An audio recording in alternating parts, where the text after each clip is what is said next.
नमस्कार मंडळी. दिवाळीची चाहूल लागताच प्रत्येक घरोघरी गोड सुगंध येतो, तो म्हणजे लाडवांचा. आजी लहानपणापासून दिवाळीचा पहिला पदार्थ करायची ते म्हणजे कळीचे लाडू. हे पारंपरिक कळीचे लाडू कसे करायचे हे आज मी तुम्हाला अगदी सोप्या सुटसुटीत पद्धतीने सांगणार आहे. अतिशय परफेक्ट असे हे कळीचे लाडू तुमचे पहिल्याच प्रयत्नात होणार आहे. यासाठी सगळ्यात आधी बाउलमध्ये 4 कप बेसन पीठ घेतले. आता लाडू बनवत असताना मेजरमेंट खूप महत्वाचं आहे. 4 कप बेसन पिठासाठी पाव चमचा हळद आणि अगदी चिमूटभर मीठ घालायचं आणि थोडं थोडं पाणी घालत सरसरीत असं ह्याचं बॅटर बनवायचं.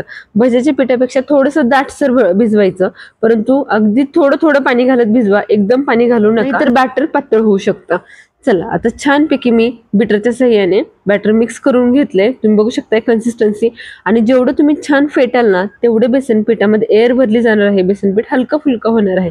आता हे पीठ आपल्याला किमान तास ते 1.5 तास भिजायला ठेवायचं आहे.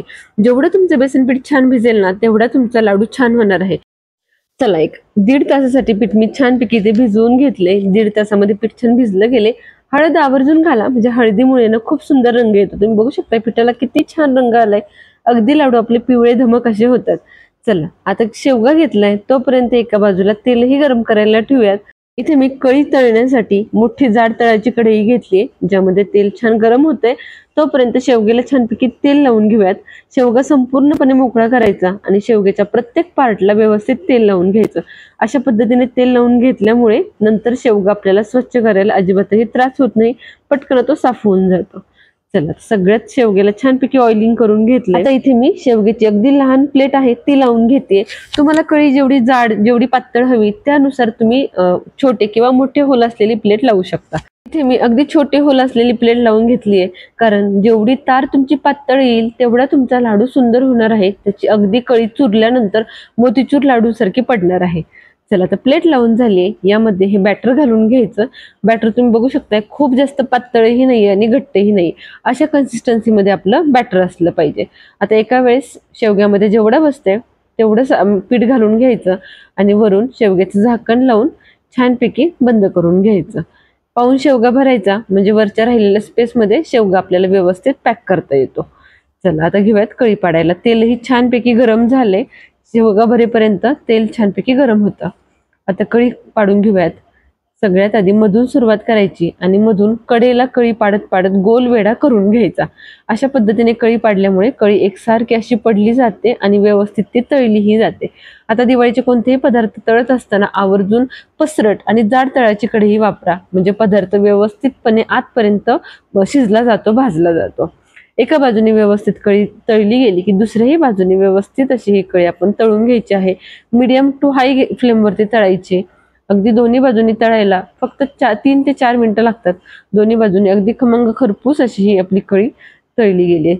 ज्या वेळेला कळी पूर्ण तळून होते ना त्यावेळेला ती आपोआप तरंगायला लागते तेलावरती, तेव्हा समजून जा की कळी तुमची परफेक्ट अशी तळली गेली आहे. पहिला साचा काढून घेतला. त्यानंतर जे काही शेवेचे तुकडे राहतील ना तेलामध्ये तेही लगेच काढून घ्या, नाहीतर प्रत्येक शेवग्यागणे ते तेलामध्ये राहत जातात आणि त्याचा कलर जास्त डार्क होत जातो. चला तर याच पद्धतीने सगळी कळी मी छानपैकी तळून घेते.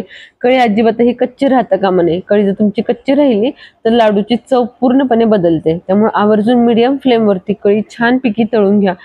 आणि कळी तळत असताना झारा कंटिन्यू मध्ये फिरवत राहा, ढवळत राहा, म्हणजे मधला जो काही जाड वेडा असेल तोही छानपैकी तळला जाईल.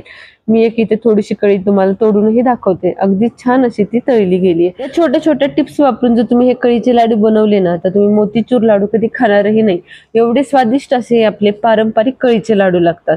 त्यामुळे बनवायला अतिशय सोपे आहेत. फक्त मेजरमेंट महत्वाचं आहे आणि कळी तळणं खूप महत्वाचं आहे.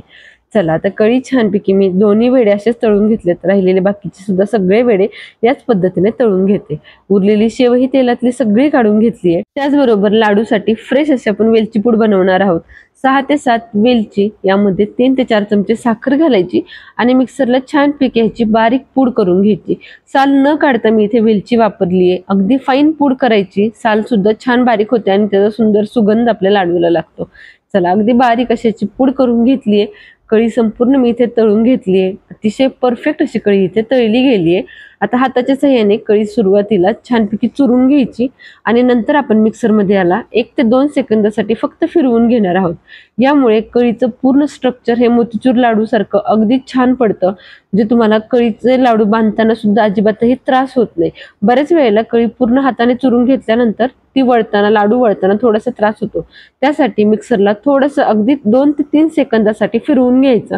त्यामुळे कळी अशा पद्धतीने बारीक होते. तुम्ही बघू शकता किती सुंदर अगदी मोतीचूर लाडू सारखे ह्याचे मोती पडलेत. खूप जास्त वेळ फिरवायचं नाही, नाहीतर ह्या कळीचं पूर्णपणे पीठ होऊन जाईल. अगदी 2-3 सेकंदासाठी पल्स मोडवरती फिरवलं तरीही चालेल. आता याच पद्धतीने सगळी कळी मी छानपैकी मिक्सरला 1-2 सेकंदासाठी फिरवून घेते. चला, सगळी कळी अगदी एकसारखी फिरवून झाली. यामध्ये तुम्ही तुमच्या आवडीप्रमाणे ड्रायफ्रुट्स घालून घेऊ शकता. इथे मी मनुके आणि चारोळ्या घालून घेतल्यात. त्याचबरोबर ही जी काही वेलची पूड केली होती ती सुद्धा घालून घेते. आणि आता वळूयात आपलं पाक करण्यासाठी. 2 स्टेप खूप महत्वाच्या झाल्या. पहिलं होतं पीठ भिजवणं, दुसरी होती कळी तळणं, आता तिसरी आहे ती म्हणजे पाक करणं. 3 स्टेपमध्ये लाडू आपलं पूर्ण होतं. त्यासाठी 4 कप पिठासाठी इथे मी साधारण 2.5 कप साखर घेतली आहे. 2.5 कप साखरमध्ये अर्धा कप पाणी घालायचं. साखर बुडेल इतपत साखर आणि पाण्याचं मिश्रण कंटिन्युअसली ढवळत राहायचं, म्हणजे साखर खाली लागत नाही आणि पाक आपला व्यवस्थित असा होतो. लाडू करताना मी सुरुवातीला मेजरमेंट महत्वाचं आहे ते सांगितलं होतं, कारण जेवढं तुम्ही पीठ घ्याल त्या प्रमाणानुसारच तुम्हाला साखर घ्यायची आहे. 4 कप पिठासाठी 2.5 ते 2.25 कप साखर हे अगदी अचूक असं प्रमाण आहे. त्यामुळे गोडी सुद्धा अचूक येते आणि लाडू सुद्धा आपला सहजपणे वळला जातो. चला, इथे पाक छानपैकी होत आलाय. जोपर्यंत या मिश्रणाला भरपूर असा फेस येऊन उकळी येत नाही तोपर्यंत ढवळत राहायचं. एकदा छान फेस आला, उकळी आली की एकदा फक्त चेक करून बघायचं. पाक आपला बोटांना चिकट लागत असेल तर लगेच एका प्लेटमध्ये पाणी घ्यायचं आणि त्यामध्ये आपण ओळखू शकतो की आपला पाक इथे तयार झालाय की नाही. छोट्या प्लेटमध्ये पाणी घ्यायचं आणि त्यामध्ये पाकाचे 3 ते 4 थेंब फक्त टाकून घ्यायचे. पाक जास्त पुढे जाऊन द्यायचं नाही आणि कच्चाही राहून द्यायचा नाही. अगदी फेस छान आला की लगेच 3 ते 4 थेंब या पाण्यामध्ये घालून घ्यायचे आणि बोटाच्या सहाय्याने एका जागेवरती जर याची गोळी होत असेल तर समजायचं पाक आपला परफेक्ट तयार झालाय. इथे माझा पाक अगदी व्यवस्थित असा तयार झालाय. हाच पाक हवाय आपल्या या लाडवांसाठी. हा पाक या कळीच्या मिश्रणामध्ये घालून घ्यायचा. थोडासा 1 अर्धी वाटी पाक मी बाजूला ठेवलाय. एकदम सगळा पाक घालायचा नाही. कळी जसजशी पाकामध्ये मुरत जाईल तसं थोडं थोडं करत पाक घाला. एकदम पाक घातला तर कळी जास्त ओली होऊ शकते. इथे माझा 2.5 कप साखरेचं बनवलेलं प्रमाणामध्ये अगदी परफेक्ट असा पाक झालाय आणि हा संपूर्ण पाक एवढ्या कळीसाठी लागलाय. कळीमध्ये पाक सगळा मिक्स करून घेतलाय. आता कळी एका बाजूला घेऊन सगळी छान थापून घ्यायची. इथे मी थोडे लाडूही करून बघितलेत. अगदी परफेक्ट असे लाडू होत आहेत. कळी आवर्जून अशी दडपून ठेवा किंवा दाबून ठेवा, म्हणजे आतमध्ये शेवटचा लाडू बनवेपर्यंत कळी आपली गरम राहते. आता ही कळी अगदी पटकन लाडू बनवण्यासारखी आहे.